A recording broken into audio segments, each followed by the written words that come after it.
और अब हमारे साथ हमारे सहयोगी हिमांशु शेखर मौजूद है विज्ञान भवन से। हिमांशु, आपने भी सुना, एक तरह से रोष है किसानों के अंदर जो निकल कर आए हैं इस बातचीत से। 11वें दौर की बातचीत है, उम्मीद सभी कर रहे थे कि आज भी कुछ निकल कर आएगा।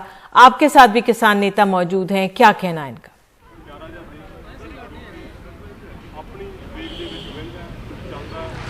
देखिए निधि, मेरे साथ दो वरिष्ठ किसान नेता हैं, बलदेव सिंह जो पंजाब से हैं ऑल इंडिया किसान सभा के, और चौधरी हरपाल सिंह जो भारतीय किसान यूनियन असली के नेता हैं। बलदेव जी, पहला सवाल आपसे है कि अब आगे आपका क्या फैसला होगा, क्योंकि एक डेडलॉक तो बहुत साफ आ गया है बातचीत में। जिस तरह दिसंबर में 22 दिन बातचीत रुक गई थी, जनवरी में एक बार फिर से डेडलॉक आ गया। देखिए, आज की जो बातचीत थी वो बेसिट्टा है नहीं, बड़ी निराशाजनक रही है, क्योंकि आज बात करने के लिए कोई मुद्दा नहीं था। जो प्रस्ताव सरकार ने मुझे भेजा था 20 तारीख को, वो हम उस पर चर्चा की और हमने आम सहमति से, और जुनैनी मैसली कलो उसके विरोध में कोई नहीं था, उसको पारित कर दिया था। इसीलिए गलबात तो कल ही टूट गई थी, क्योंकि आज कोई मुद्दा नहीं था। और मंत्री ने भी कह दिया तोमर साहब ने कि आज जब आपने प्रेस में जाकर इसको डिक्लेयर कर दिया तो ये आज कोई बात नहीं रही कि आगे उचित नहीं रहा कि आज कोई बातचीत की जाए। पर फिर भी आज की जो बात है उसमें आप बताइए, कोई आपकी ओर से कोई और बात है? हमने कहा हमारी ओर से तो कोई बात है, अभी इन कानूनों से प्लीज़ वापस लीजिए। और उन्होंने कहा ये तो मैं आपसे बार बार बता चुका हूँ, इन कानूनों को हम वापस नहीं ले सकेंगे। हमारे एमएसपी पर एक समिति बनाने का भी पहली बार सरकार की तरफ से आज प्रस्ताव रखा गया कि एमएसपी पर जो आपकी मांग है उसकी समीक्षा के लिए समिति बने, आपने उसको रिजेक्ट किया।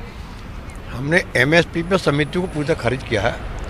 हम एमएसपी में मांग कर रहे हैं, हम तो सिर्फ ये कह रहे हैं जो आप हमें दे रहे हो न्यूनतम प्राइस, उसको कई कानून रूप दे दो आप, इससे कम पर कोई नहीं खरीदे। ये हम चाह रहे हैं, इसे कौन सी बड़ी बात करें।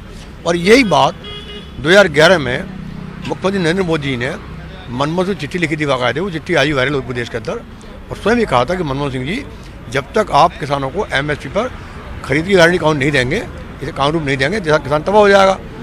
ऐसे मुख्यमंत्री नरेंद्र मोदी ने प्राइम मिनिस्टर चिट्ठी लिखी थी, आज वही नरेंद्र मोदी प्रधानमंत्री हैं। हम कौन से मोदी बात सही माने? अब वो चीफ मिनिस्टर नरेंद्र मोदी सही माने या प्रधानमंत्री सही माने? अब वही हम मांग कर रहे हैं आज। हम आज खुद आगे बलदेव जी अब क्या होगा? अब ट्रैक्टर रैली का आपने फैसला किया है निकालने का, क्या इस गतिरोध का फिर असर क्या होगा आपके आंदोलन?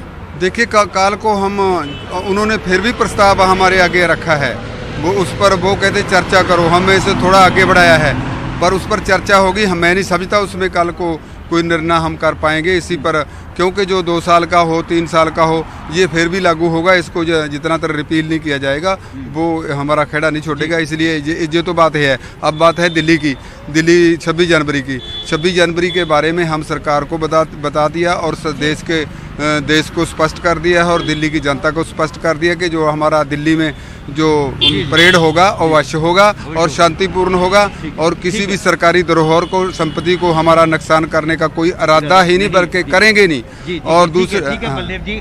तो निधि, मुख्य तौर पर इनकी तरफ से सरकार के सामने ये बात रखी गई है कि समिति का अगर गठन किया भी जाता है तो कोई इस बात की गारंटी नहीं है कि समिति की सिफारिशों को सरकार मानेगी, और इसलिए समिति का प्रस्ताव इनको मंजूर नहीं है। जी, जो संशय किसानों के मन में वो बना हुआ है। बहुत बहुत धन्यवाद इस बातचीत के लिए।